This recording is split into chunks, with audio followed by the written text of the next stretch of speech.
इस पूरे संसार में प्रेम की पराकाष्ठा यदि कहीं पर है तो वो है महादेव जी और पार्वती मैया, इनके पास। क्यों? बोले एक तो वो उनके आधे अंग पे विराजती हैं और भोले बाबा कभी कैलाश पर्वत छोड़ के नहीं जाते। ब्रह्मा जी और विष्णु जी को भी कोई काम होता है ना तो वो कैलाश पर्वत पे ही आते हैं। बहुत ही अगर कोई जरूरी काम होगा तो ही कैलाश पर्वत छोड़कर जाएंगे, वरना वो ज्यादा से ज्यादा समय पार्वती मैया के साथ बिताते हैं। अच्छा, नारद जी बोले ऐसी बात है तो मैं जाके झगड़ा करवा दूं तो? लेकिन सबने बात सही ठहराई। बोले तब की तब देखी जाएगी। देखिए, आप लोग सोच रहे होंगे पति पत्नी के बीच झगड़ा तो होता ही रहता है, कौन सी बड़ी बात है। लेकिन झगड़ा दो लोगों के बीच में होता है। नारद जी ने क्या कहा, मैं जाकर यदि उन दोनों के बीच झगड़ा करवा दूं तो? दो लोग आपस में लड़ रहे हैं कोई बात नहीं, लेकिन अगर कोई तीसरा आकर के और झगड़ा करवा के चला जा रहा है, इसका मतलब है प्रेम में कमी है या भरोसा नहीं है, विश्वास नहीं है। तीसरा व्यक्ति बीच में नहीं आना चाहिए। सबने लेकिन बात को सही ठहराया। अब नारद जी रोज जाएं कैलाश पर्वत, कि कभी तो पार्वती मैया अकेली मिल जाएं तो मैं इनके बीच लड़ाई करवा दूं। लेकिन जब जाएं भोले बाबा को देखकर लौट के आ जाएं। अब एक दिन संयोगवश भोले बाबा कहीं गए थे तो नारद जी आए और आकर के पार्वती मैया से बोले कि बाबा कहाँ है। पार्वती मैया ने कहा कि वो तो अभी अभी गए हैं।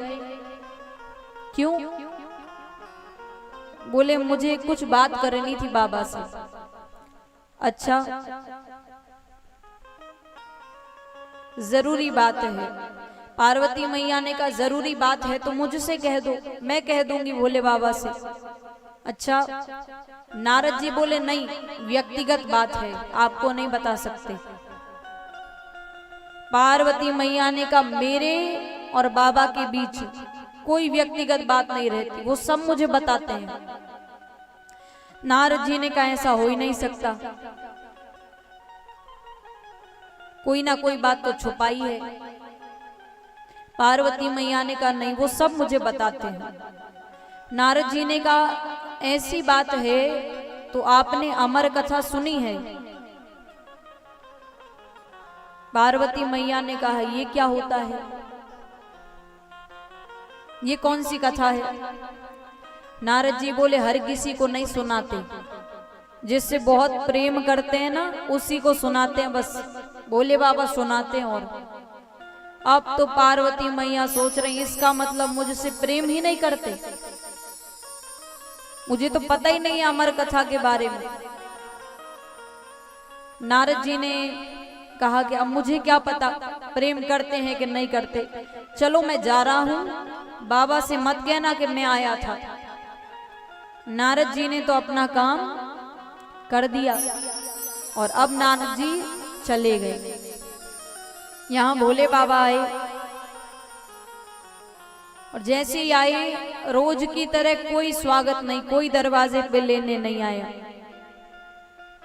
आकर के बैठ गए, कोई बातचीत नहीं, कुछ नहीं पूछा, वरना आते ही 10 सवाल होते थे। कहाँ गए थे, किससे मिलने गए थे, क्या काम किया, कोई सवाल नहीं। पार्वती मैया कुछ नहीं पूछ रही।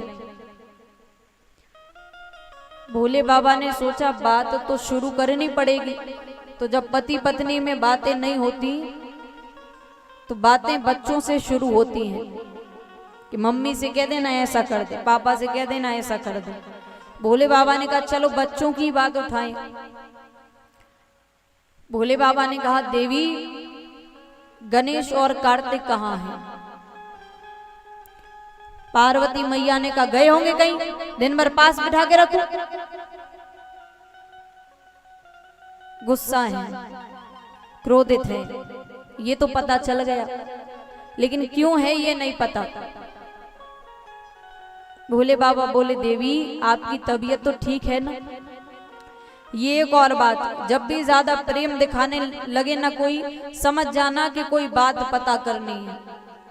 बोले आपकी तबीयत तो ठीक है ना। पार्वती मैया ने कहा बिल्कुल ठीक है। क्यों? बोले तो आज भांग नहीं मिली, अब ये तो आग में घी डालने का काम हो गया। पार्वती मैया ने कहा जब देखो बड़े बेटे को खीर बना के दो, छोटे बेटे को लड्डू बना कर दो, इन्हीं चीजों के लिए ब्याह के लाए थे क्या मुझे?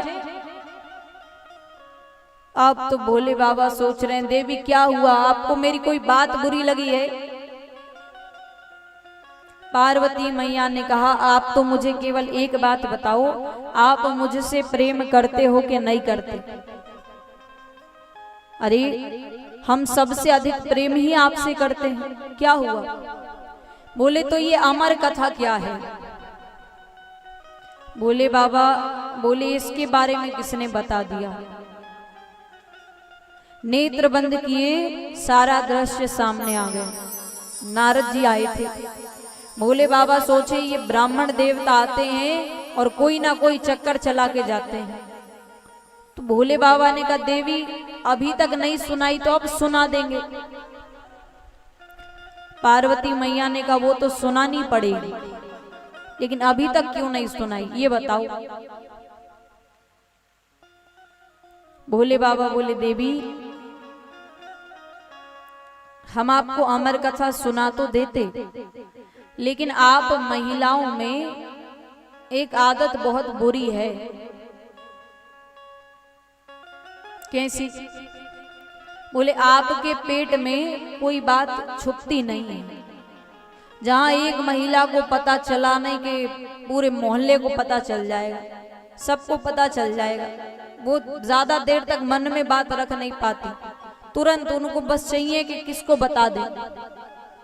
और नाम से ही आप समझ रही होंगी अमर कथा, यानी जो व्यक्ति सुनेगा वो अमर हो जाएगा, इसलिए नहीं सुनाई हमने। पार्वती मैया ने कहा मैं किसी से नहीं कहूंगी, आप मुझे अमर कथा सुनाओ।